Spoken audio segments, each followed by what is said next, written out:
mandritry ny andro ianantsika izy ilay eo foana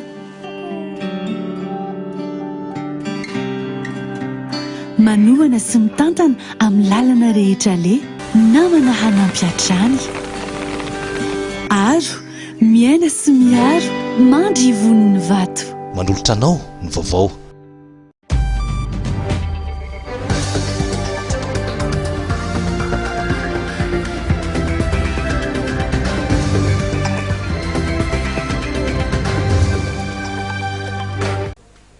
apetsikina trano hitsidihana ny tokantranonao manatitra ny arabandray tompoky lasy tompoky vavy ary manasanao ampanajana anaraka ny fotoana ny fampahalalam-baovao eto amin'ny fahitalavitra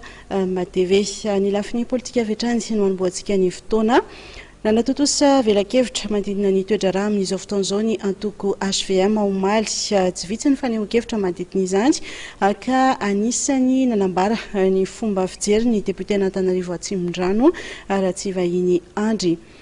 vola ravavy asetsiry rakotarson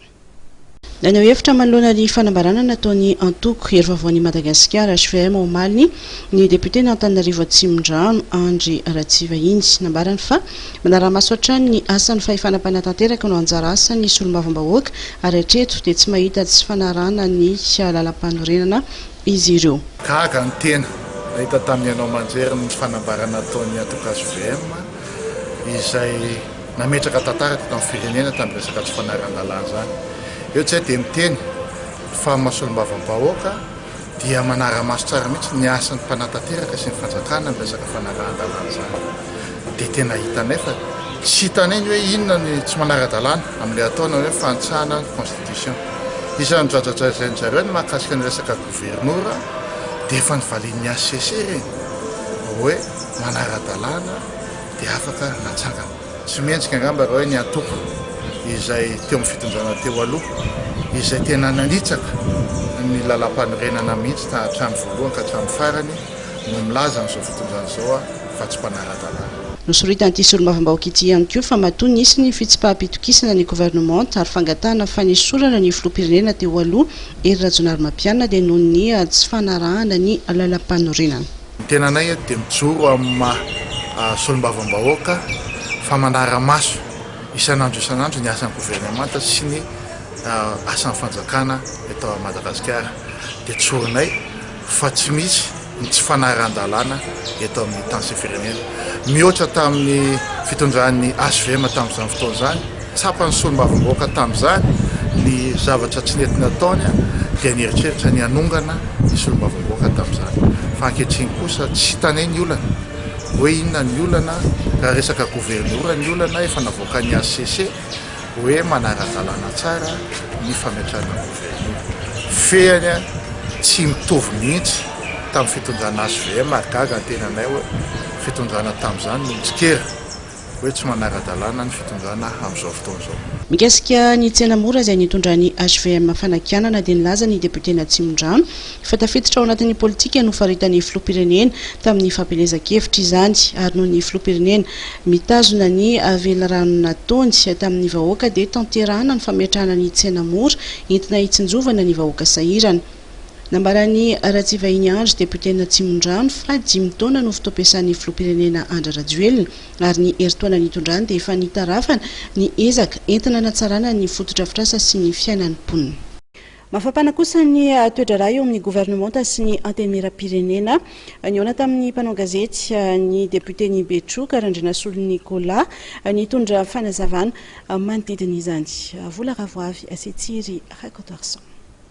sembandraona ny fifandraisany eo amin'ny gouvernementa sy ny eo anivon'ny antenimieram-pirenena raha ny tatitra nataony député ny Betroka Randrinasolo Nicolas dia nisy ny fanatsirana an-telefona nataona mpikambana eo anivon'ny gouvernementa iray ny filohan'ny antenimieram-pirenena Razanamaso Christine misy tokoa zany no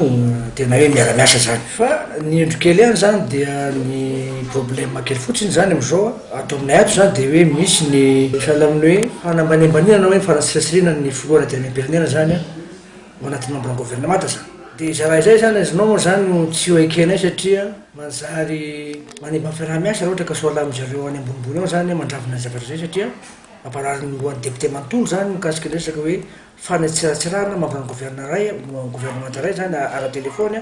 ny filoana tena am-pirenena zany ka raha zay zany mila tokony zay satria tsy mety kosa ne zany hoe président ny institution siraisiraina anatina telefony zany izinao ka no abokiny aminay le izy zany zanao dia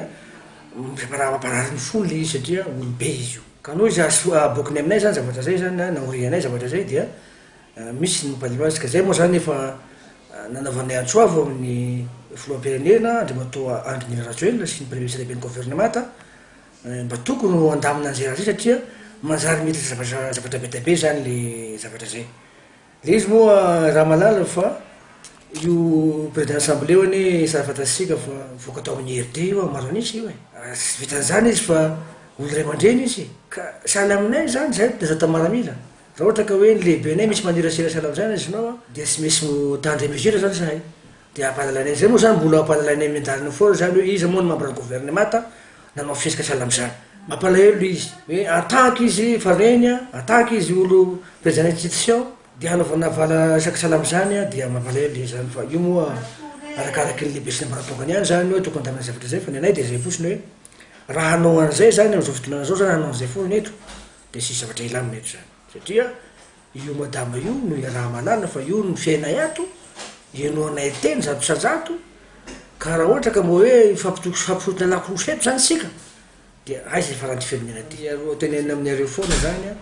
miandarana eo zany le izy satria le problème moako zany izinao sary fantatsika miakandreo sombosombony fotsiny dia tamin'io madame député zay solitoerana ny vady ny député mahabo zany ny Chasse Fatarby fanaovana membre ny gouvernement io tamin'ny président assemblée dia raha zay zany dia mety hoentina miandarana eo zany le izy hoe izy le izy fa io moa sanjaranay zany miteny zavatra zay satria gnatony zavatra atao ohatran'izao moa azinao sy misy fiarana amin'ny filona tena am-pirenena zany zavatra sanavoaka nefa kosa zay maheno zay mahatonga anay zany hoe mba miteny hoe manao antsoavo amin'ny premier ministre lehibe ny gouvernement sy ny filoam-pirenena zany mba izakaiky zavatra zay satria ny gouvernement moa raha malala fa napetraky ny filoa Andry Nirina Rajoelina io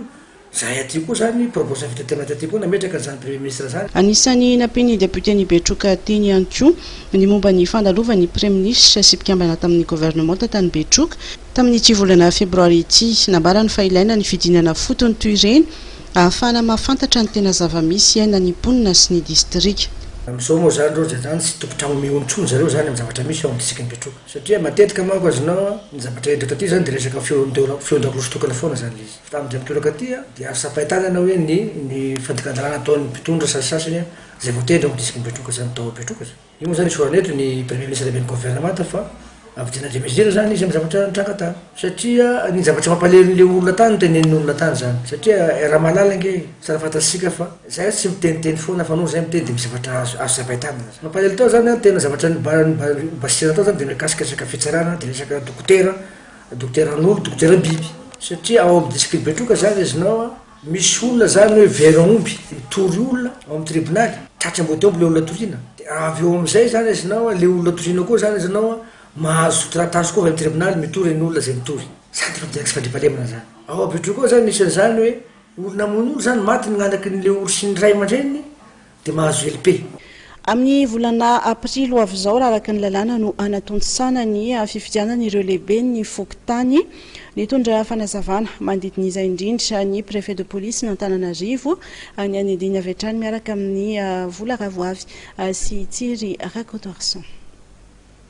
telo volana aorian'ny fametrahana amin'ny fomba ofisialy ny olom-boafidy eo anivon'ny commune manaovana ny fifidianana izay ho lehibe ny fokotany izany hoe amin'ny volana aprily ho avy izao nosorotan'ny préfet de police n'Antananarivo fa ao anatin'ny fivoriam-pokon'olona no hifidianana izay lehibe ny fokotany ary anjarany eo anivon'ny distrika na ny préfecture ny manao ny fanendren'izany araka ny voalazan'ny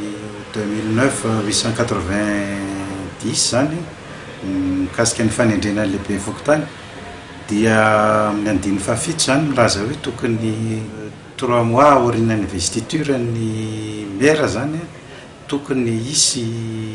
fifidianana lehibe ny fokotany tsara marena moa zany fa fifidianana lehibe ny fokotany tsy ohatra ny fifidianana maire teo na député fa ao anatin'ny AG zany io assemblée générale fivorimben'ny fokon'olona zany no isafidianany fokon'olona zany zay atao président fokotany dia iny zany no alefa ty amin'ny chef district raha any amin'ny tao hoe raha any amin'ny excentrique zany fa raha ny Antananarivo manokana zany dia ny préfet no manendry ny lehibe ny Fokontany. Rehefa vita avany zany le fifidianana dia alefany aty aminay le anarana dia manao ny nomination zay. Raha ohatra moa ka le lehibe ny Fokontany teo ihany no lanin zareo dia manao maverina indray zany le nomination teo aloha. Raha hafa moa zany dia abrogena le lehibe ny Fokontany teo dia manao nomination vaovao le lehibe ny Fokontany vaovao. Nomarian'ny préfet de police fa tsy maintsy isy ny fanadihadiana na enquête de moralité momba izay lehibe ny Fokontany milohan'ny fanendrena ary tsy maintsy amerina ny fifidianana amin'ny fivoriam-pokotany izay lehibe ny Fokontany tsy mahazo fanekena avy amin'ny district na préfecture. Ny eo anivon'ny ministera ny atitany sy ny fitsinjaram-pahefana dia efa miomana amin'ny fiatrehana ny fifidianana izay lehibe ny Fokontany. Raha ny feo mandeha dia atao anatin'ny andro iray ny fifidianana lehibe ny Fokontany manerana ny nosy. Alafombaovao hafa mihitsy kosa indraika Fokontany iray no ianjadiny ny fiakaran'ny rano matetika dia ny Fokontany ankorin-drano an-dranomahery rehefa vanim-potoana ny orana tahaka izao. Izany dia vokatry ny fanatotofana ny alakan-drano manary ireo rano amin'ny alakan-drano C3 Anosy-Vavaka mitaraina ny mponina noho izany. Jemima Daniel sy Faneva Ravelina tenay. Tao anatin'ny 3 andro nisy ny orana ny CSS dia nianjadiana fiakaran-drano sahady ny Fokontany ankorin-drano an-dranomahery. Sakana tsy ivarianan'ny rano any amin'ny lakan-drano C3 Anosy-Vavaka ny fahatotorany lakan-drano fivarinana no ny fisiany ny mpanotany ny toerana efa 3 taona hatramin'ny 7 taona lasa izay.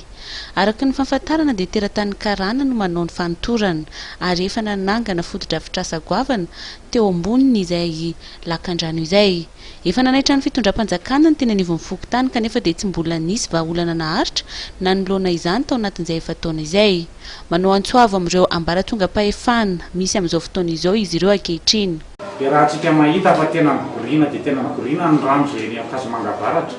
mankateny Fokontany ankorin-drano aty. Nefa le canal d'évacuation manarazy amin'ny canal C3 hatreto mbola tsy misokatra. Efa imbeta be zany izahay no miteny mba jereo akaiky no amin'ny toerana izay natao rambole io mba isin'le canal fa mitondra fangirifirina ny vahoaka ety amin'ny toerana an-dranomahery ty. Teny ara-moa ny tenanay eto hoe aiza ny lalana hitoloiny an'le olona satria raha izao zavatra miaingo zao tena atao anatin'ny 3 taona efa taona zay mitondra fangirifirina na trano ny rotana. Ny olombelona na ny ankizy na ny lehibe marary amin'ny resaka rano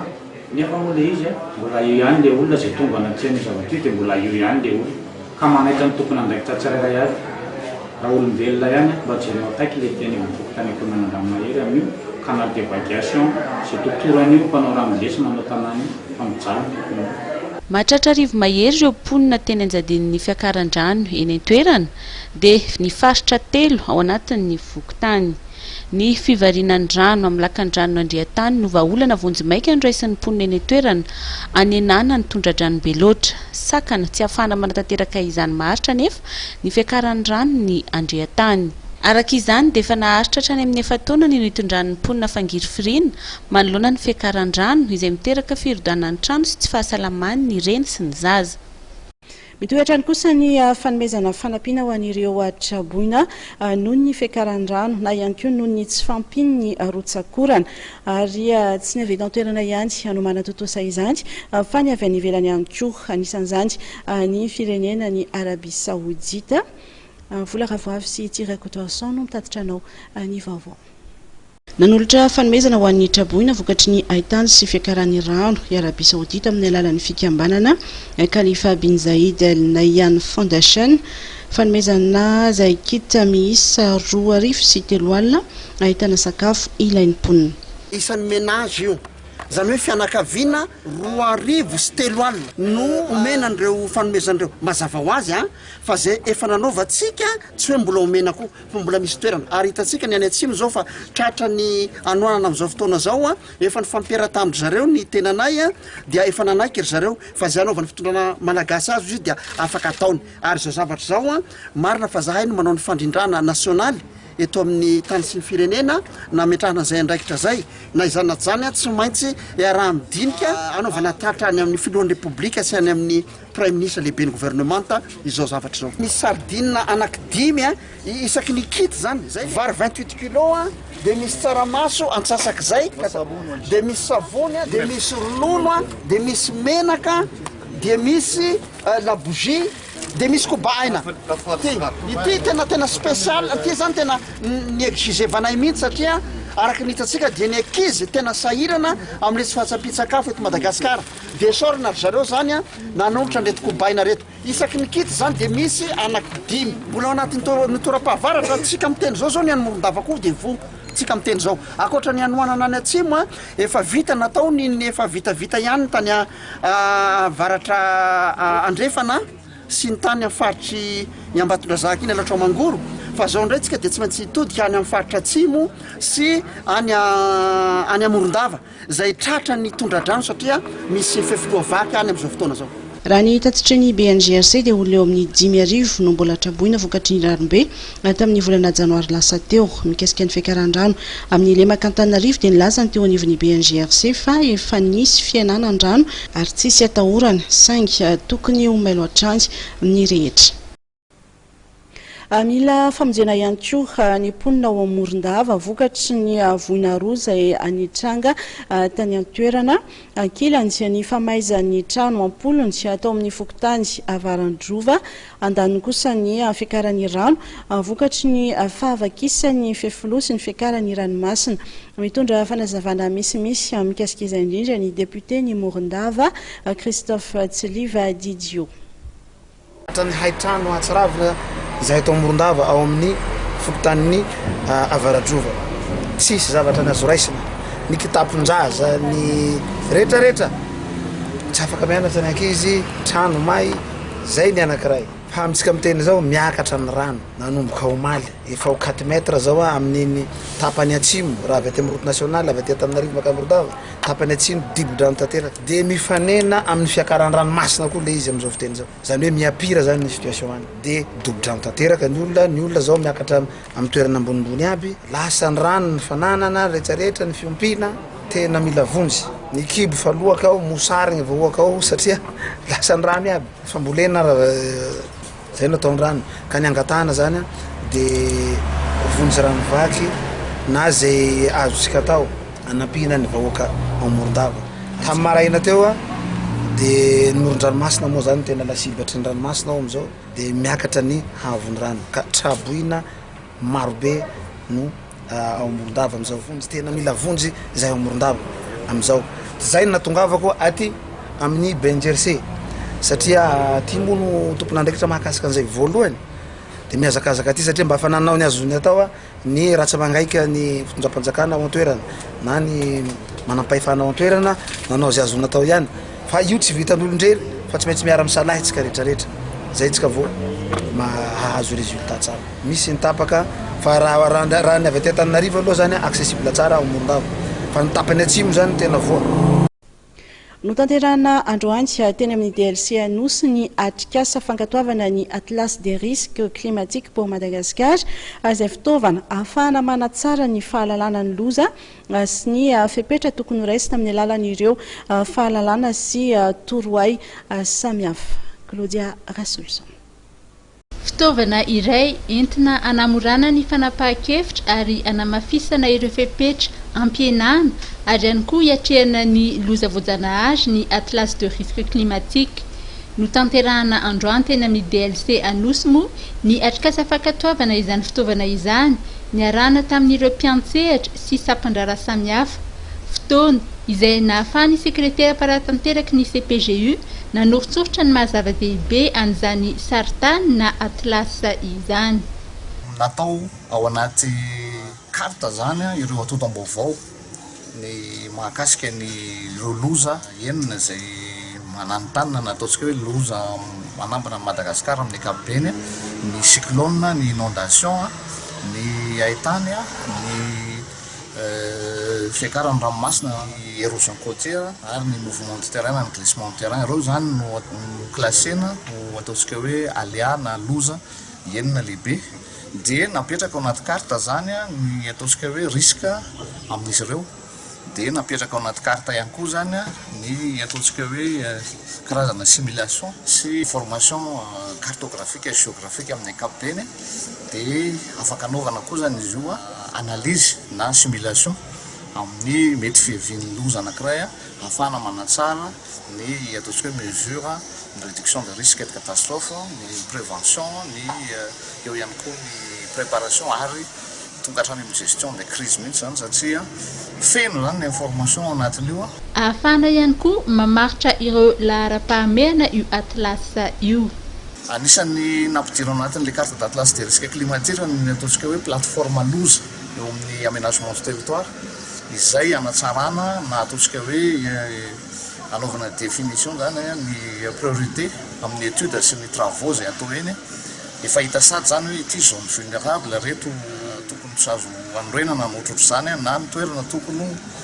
anasina mesure tsaratsara kokoa va anaovana fotodrafitrasa tsy natao hoan'ireo mpiantsehatra eo amin'izay tontolo izay ihany moa ny atlas fa azo ny daholo be jereny ao amin'ny tranokalany CPGU sy ny plateforme géonode ihany koa rehefa vita ny fankatoavana izany. Maro amin'ireo mpivarotra ambongadany ireny vokatra sy entana fampiasa andavanandro na PPN ireny no milaza fa nahitana fiakarany ny vidin'ny vary, ny menaka sy ny siramamy nidina teny amin'ny tsena Ambodivona teny. Ireo mpanao gazetinay nijery fotony ny zava-nisy androany anisan'ny tena nahitana fiakarana tamin'izany ny vidim-bary narindra Rairimanana sy Faneva Ravelona tenaina. Anisan'ny antony mampiakatra ny vidin'ireo vokatra sy entana fampiasa amin'ny andavanandro toy ny vary, ny menaka, ny siramamy sy ny maro hafa, ny faharatsy ny lalana mampitohy ireo toerana famoaham-bokatra maro manerana ny faritra izay mampitohy azy ireo amin'ny tanàna andrenivohitra araka ny fantatra. Nahitana fiakarana ireo vidin'ny vary sy ny menaka tatoato araka ny nambaran'ireo mpivarotra nanaovana fanadihadiana androany tetsy Ambodivona. Maro amin'ireo mpivarotra no milaza fa niakatra ny entana nalaina farany teo mihoatra ireo entana vao novidiana. Anisan'ny voankasik'io fiakarana io ny vary fotsy sy ny menaka amin'ny antsinjarany araka ny nambaran'ireo mpivarotra trany. Ny vary fotsy no nahitana fiakarana 100 ariary ny kilao raha toa ka 710 ariary ka hatramin'ny 710 ariary ny vidin'ny kilao ny vary fotsy. Ankehitriny dia manodidina 2 ariary eo ny kilao ny vary fotsy. Fitonjato-sy liksa mora fitonjato-sy makolika zao io tanao ireo mbola reny daholo tarivanay valonjato-sy raha nambaran'ireo olon-tsotra kosa dia afaka ampiana vokatra hafa toy ny voankazo sy ny hanin-kotrana ny vary manoloana ny fiakarana lava reny toy izany. Mimina moa sosikevitra atao eo metsy sadrany kapoka ny ampianana zao dia maromaro hatrany dia nikapoka tsika ny efa akaiky toy nge zao fararano miaditra kely an'izay aloha dia mihena ny manina voankazo zao betsaka ny voankazo zany ny betsaka mihinana mangahazo ankehitriny mangataka ny fitondram-panjakana ny olon-drehetra mampiasa ny lalana mba hijery sy hitondra fanamboarana ahafahan'ireo vokatra rehetra tonga eny amin'ny toerana rehetra mba hisorohana ny fiakaran'ny vidiny entana. Oh, encore panne de courant, arrêt de production, arrêt de chantier et même plus. Pour tous ces problèmes d'énergie, notre solution, les groupes électrogènes CGM 100% italien avec moteur original. Puissance à partir de 10 kVA, garantie 1 an, SAV de qualité. Fini les coupures, soyez autonome. Batimax, la qualité au meilleur prix. Mandritry ny andro ianantsika, izy lay eo foana. Manohana sy mitantana amin'ny lalana rehetra le.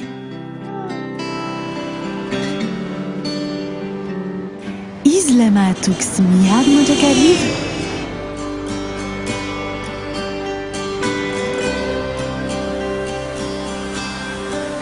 Namana hanampy hatrany.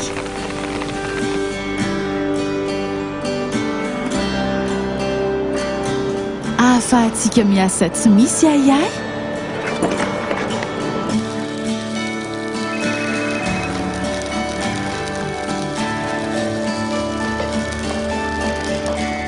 Ary azy itokina fa hananantsika fiainana tony sy milamina.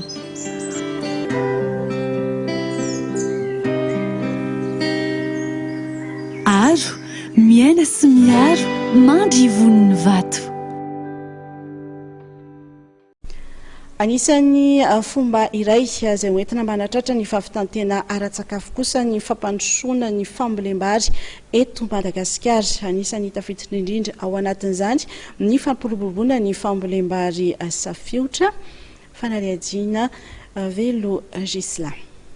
Hetsika anankiray izay ataon'ny fanjakana ankehitriny ny fanatrarana ny fahavitantena ara-tsakafo eto amin'ny firenena.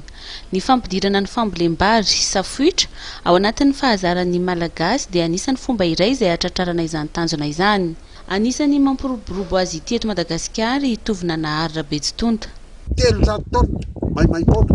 ho an'ny tantsaha ny fitondram-panjakana. Izany hoe tena mandray andraikitra tokoa izany ilay fitondram-panjakana amin'ny ady amin'ny tsy fahavitana ara-tsakafo sy ny azo atao hoe ahatongavana amin'ilay fahavitantena ara-tsakafo. Tsy fahavitantena ara-tsakafo tokony mitady fa tokony hamokatra ary hanolotra Madagasikara.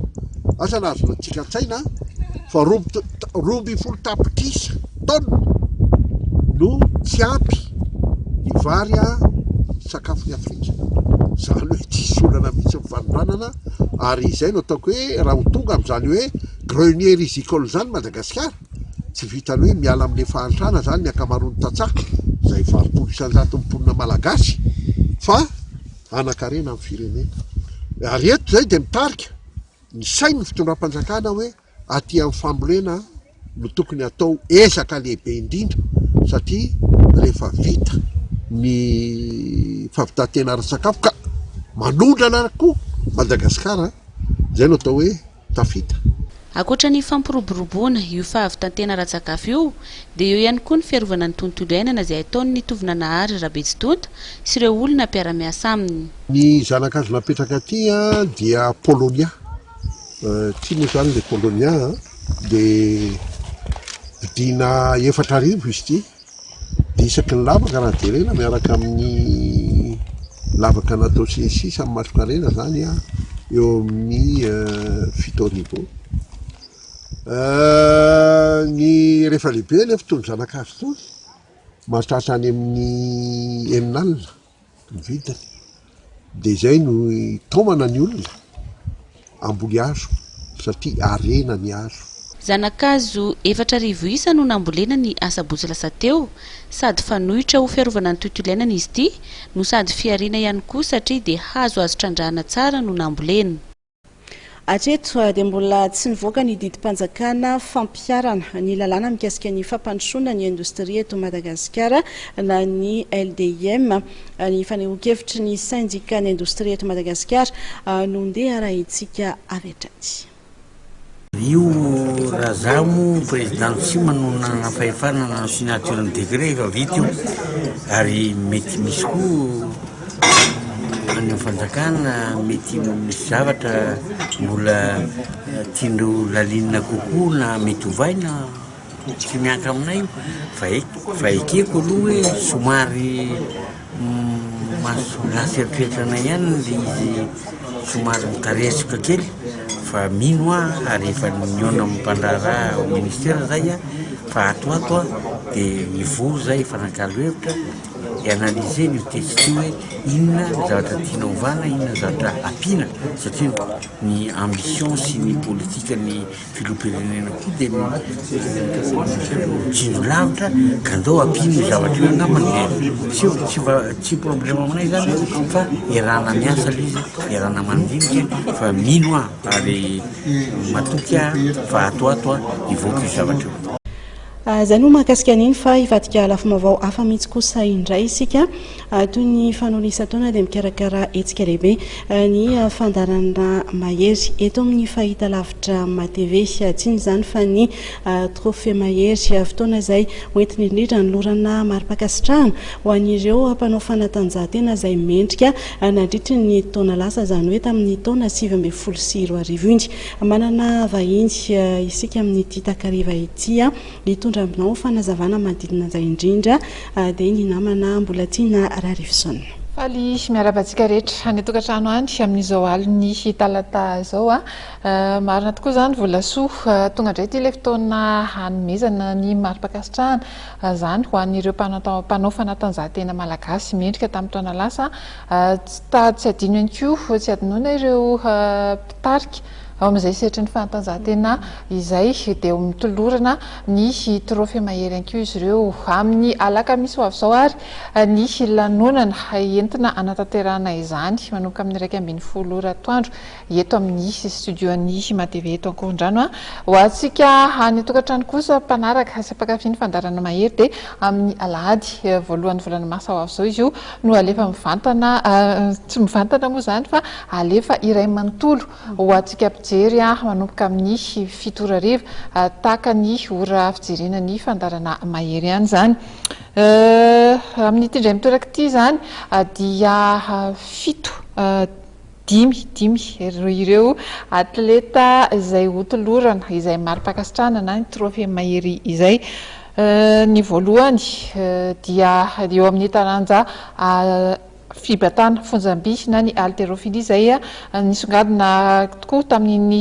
taona 2023 iny indrindra teo amin'ny sehatra continental zany atsika malagasy afrikana satria dia anankiroa no voaositra tompon-daka ny Afrika tsisa izany fa i Rosina Randafy-Arson sy Ricardo Jean Elarion raha miara-manana izy mianadahy ireo dia samy mitolorana ny trophée mahery avokoa mbola manodidididina an'izay fibatana fonjam-by izay ihany fa eo amin'ny sehatry ny hoe manabokona moa filazantsika azy dia i Maurice Marinjara izy indray dia nandrobaka ny medaly alimo nandritra ny fiadinany tompon-daka eran-tany teo amin'ny antsoina hoe athlétique physique raha ny resaka manodidina izay fonjam-by sy ny fanampitsonana ny ozatra izay ihany fandraiky amin'izay ihany fa hoe misy rantsana be da be moa zany leo anatin'le hoe haltérophilie sy ny manodidina azy io dia izay no an'ny Maurice Marinjara ary nahazoany an'io medaly alimo io zany hoe larana fahatelo izy ho an'ny taranja isan'ny tarika indray dia eo aloha ny équipe-pirenena malagasy ho an'ny taranja baolina lavalava latsaka ny 20 taona ny Maki de Madagascar U20 zany izay voasitra tompon-daka ny Afrika ihany koa tao amin'ny sokajy be nisy azy tamin'izay taona 2023 izay ary mazava ho azy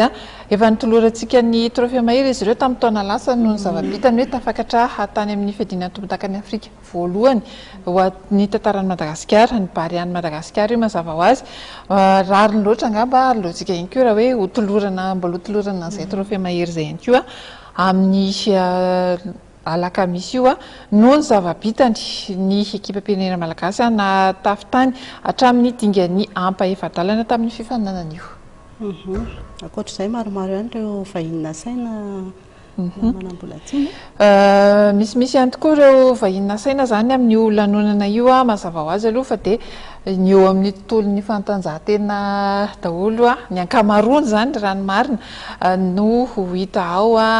dia anotrina izay lanonana izay ho hitantsika ihany koa volasoa ireo namana izay efa nanolotra an'ity fandarana mahery ity satria ny fandarana mahery dia efa ela ihany raha ho an'ny trophée mahery manokana dia efa ho andiany efa 520 ity tanterahana ity zany hoe efa misy ireo namana rehetrarehetra izay niaraka sy nanomboka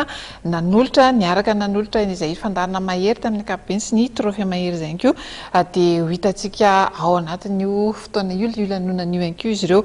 miaraka nambara teo tany am-boalohany koa dia misy ireo mpitantana ara-panatanjahantena izay hita ihany koa fa mendrika zany tamin'iny taona iny tsy adinoany mahery izy ireo fa dia hotolorana ny anjarany ihany koa zay ny makasika an'iny aminao fa efa tena feno dia feno fanazavana sao dia misy teny kely farany melohan'ny amaranantsika ny resaka ny teny kely farany angamba dia ity fandarana trophée mahery ity efa fanaontsika eto amin'ny sampan'ny fampalaam-baovaon'ny matv fanaontsika isa-taona izy ity volasoa amin'ny tindray mitoraka ity dia hoezahana foana zany ny anatsarana azy amin'ny lafiny rehetra mihitsy ka dia manasantsika rehetra na pakafy na tsy pakafy ny fanatanjahantena fa ny sika rehetra dia asaina hanaraka izany amin'ny alahady ho avy izao amin'ny 7 riva tahaka ny fanarahanao ny fandarana mahery ao anatin'izay no hanarahanao nyity fandarana manokana trophée mahery ity. Ie dia makasitraka ny namana mbola tiana rivo saona tondra izay fanazavany izay manoloana ny mety ho fanoloana mpiandraikitra ambony eo anivon'ny ministera ny fampianarana ambony ny fikarohana ara-tsiansa dia nanambarany teo anivon'ny syndikany mpampianatra mpikaroka sy ny mpikaroka mpampianatra CSS Sampanantananarivo fa tokony avela malalaka anyendrina hanolotra olona izay iara-iasa aminy ministra ny fampianarana ambony mba hisiny ny fiara-miasa mirindra mba tsy hiverena andreo olana nisy teo anivon'ny ministera hatramin'izay manao antsoavo amin'ny fitondram-panjakana moa izy ireo manoloan'izay. Mbola ijany amin'izay resaka fampianarana sy fanabeazan'izay hatrany isika mpianatra misa roetsy amin'ny sekoly manodidina ny valopolo mitsinjara amina faritra maro eto Madagasikara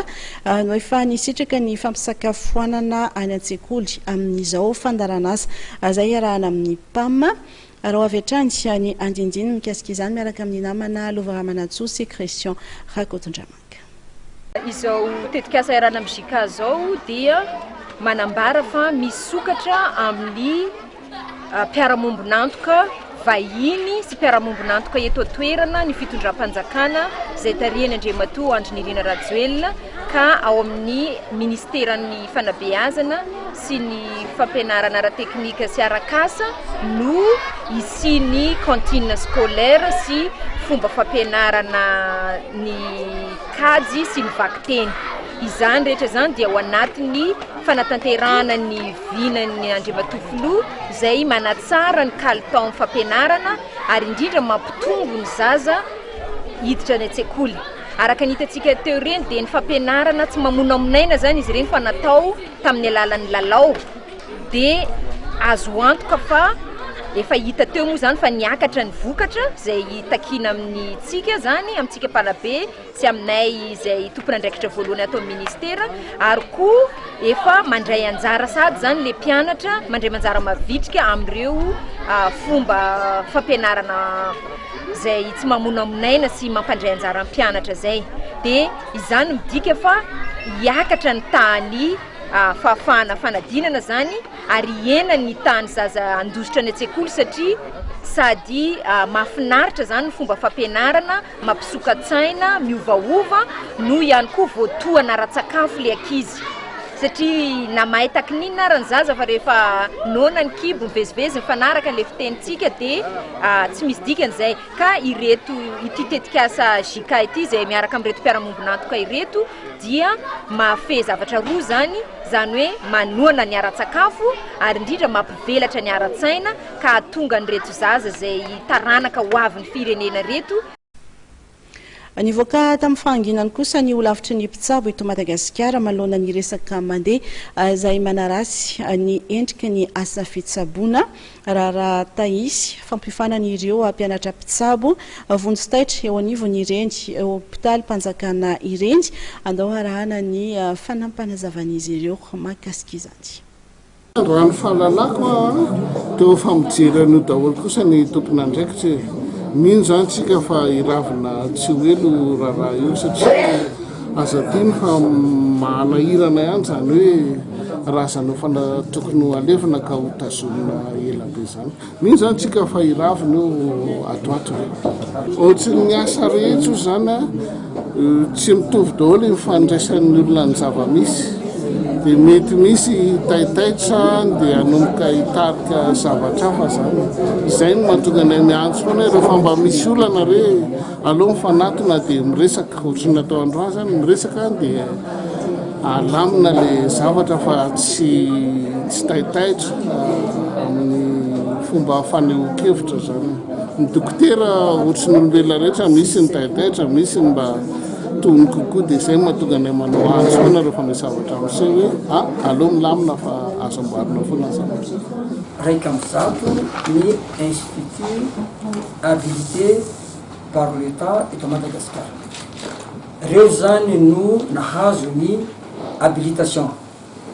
iza moa no manome ny habilitation tsy ny ministeran'ny fahasalamana no manome habilitation fa ny enseignement supérieur satria ny fianarana ho infirmier sy ny sage-femme de bac plus 3 zay aloha tsara ho fantatra atsika zany zavatra zany zany tsy tsy ny ministère ny fahasalamana mihitsy fa ny fiaraha-miasanay zany ny enseignement supérieur ny manome ny habilitation ny ministère ny fahasalamana resaka ressources humaines izy no mandray mampiasa an'ireny olona reny ny ordre dia rehefa mavita fianarana reny olona reny izahay ordre professionnel na médecin na izy ary zay no anatin'ny code déontologie sisy olo afaka manao miasa na ny médecin na ny pharmacien na ny dentiste na ny sage-femme na infirmier aminay manko ny olona inscrit au tableau d'ordre ihany zay no fantatray mivoaka amin'ny vaovao hoe ny présidente nationale dia milaza fa tsy rasazy le nampiteraka tsy zay no teneny fa ny teniko hoe aleo aloha ho avy ny valiny fanady adiny dia ho fantatsika hoe izy ana iza marina dia nampiteraka satria efa nisy tranga nisoratra tamin'ny gazety hoe sage-femme nampiteraka nefa tsy sage-femme le olona rehefa tena nanaovanay recoupement dia zay mba oetina kely tsy miteny hoe tsy sage-femme le nampiteraka satria mbola tsy nahafitaka fa aleo ho avy ny valiny fanady adiny. Anisan'ny fanohitra ho amin'ny fampandrosoana kosa ny fandraisana anjaran'ny vehivavy amin'ireo sehatra samihafa manana ny lanjany izy ireo eo anivon'ny tokantrano na eo anivon'ny fiarahamonina ihany koa sy ny tontolo iasan'ny tsirairay avy. Afaka andro vitsy dia ankalazan'ny 8 marsa andro iraisam-pirenena ho an'ny vehivavy isika. Ny fahatsapany rehetra ny lanjan'ny vehivavy ho ireo nanaovana fanadihadiana androany tetsy Antanimena dia efa endrika tsotra izay ahafahana manamarika izany andro izay. Narindra Rahelmanana sy Faneva Ravelona tenay. Ny andro ny 8 marsa dia andro iray natokana ahatsiarovana ny fitolomana nataon'ireo vehivavy tamin'ny taona 1770 izay nahazahoan'izy ireo ny fandreseny tamin'ireo tolona nataony tahaka ny fangatahana ny zony izay tokony ho azy ny anivon'ny orinasa sy ny zofahafana mifidy ka ankalazaina mandraka ankehitriny. Ho antsika eto Madagasikara dia maro ireo hetsika ho fankalazana izany andron'ny vehivavy izany fa ho an'ireo olona nanaovana fanadihadiana androany dia nambara ireo olona ireo fa ny vehivavy no fototry ny aina ka ny fanomezan-danja azy ireny sy ny fandraisan'izy ireny andraikitra na ao an-tokantrano na eny anivon'ny fiarahamonina na eny amin'ny toeram-piasana sy ireo toerana iseran'ny rehetra no mitondra fampandrosoana. Ny 8 marsa zany izy io dia ohatra hoe fahatsiarovana an'ireny mitoloman'ny vehivavy mba hanana zo ohatran'ny olona rehetra zany mba tsy eo ambanibanin'ny olona dia io aseho amin'ilay hoe fankalazana azy zany aseho amin'ilay firaisan-kina misy asa irahana manao ohatra hoe fanadiovana fambolekazo fambolena voninkazo sy hoe dia fiarahana amin'ny fiaraha-vehivavy ao amin'ny fianakaviana tokantrano izay le ampisehony misy vehivavy amin'ny tokantrano miarakara tokantrano izy dia any amin'ny andraikitra rehetrarehetra any tsy manao ampanjavatra ny asa misy mimina asa zany dia atao tsara fa tsy hoe vehivavy ambanibanin'ny olona fa tsy mahavita an'ilay asa amin'ny asa rehetra. Ny matoka an'ilay hoe vehivavy amin'ny tambora za aloha mipetraka azy dia na izy io ny tsy fahavitana fianarana dia tsy manana asa dia lasa hoe mangalatra na manao zavatra mifanohitra amin'ny lalàna mijaly izy tokony hoe misy karakarana rehefa mivoaka ao izy mba manana hoe mianjomana. Maro ireo hetsika azo atao mandritra ny fankalazana ny andron'ny 8 marsa fa ho an'ireto tanora ireto dia tsaroana manokana ireo vehivavy iarany herisetra ka fanentanana ny ady amin'ny herisetra no atao amin'ny vehivavy no imasoana izy ireo. Ny any an-trano maintsy dia mandeha makany le fampiresaka dia le ihany mantsy ohatran'ny hoe karakara momba ny vehivavy manokana mihitsy misy lalàna manokana momba azy. Amin'ity taona 2024 ity dia anontolo ihara no hanaovana fankalazana pomba ofisialy ity andro 8 marsa ity izay arahana amin'ny filoham-pirenena sy ireo olona manan-kaja rehetra. Dia izay ihany koa no nentiko nanakatona tanteraka ny fotoana ny fampahalalam-baovao makasitraka anao nanaraka izany hatramin'ny farany sy mametraka ny veloma mandrapitafa indray tompoko lahy sy tompoko vavy. Mandritry ny andro iainantsika izy ilay eo foana.